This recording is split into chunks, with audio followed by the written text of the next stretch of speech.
Right from beginning చేస్తూ ఉంటూ వెళ్ళాం. ఏమైనా క్లూస్ వీఆర్ మిస్సింగ్ అవుట్ అది చూస్తూ ఉంటూ వెళ్తే నిన్న we got a breakthrough in that case.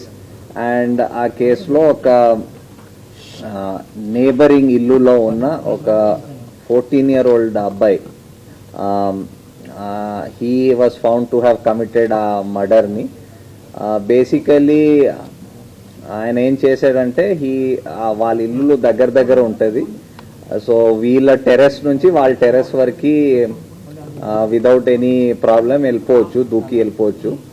So ఆయన ప్రకారం ఆయన దూకేసి అక్కడ వెళ్ళి ఒక క్రికెట్ బ్యాట్, వాళ్ళ ఇంట్లో ఒక క్రికెట్ బ్యాట్ ఉంటుంది, ఆ క్రికెట్ బ్యాట్ దొంగతనం చేయడం అని ఆయన దగ్గర పెట్టుకోవడం అని అనుకొని వెళ్ళాడు.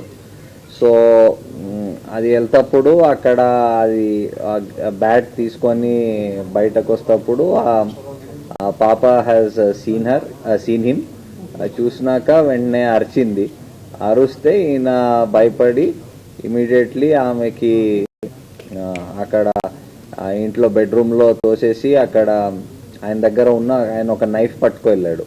సో ఆ నైఫ్తో he stabbed her and then వచ్చేసాడు.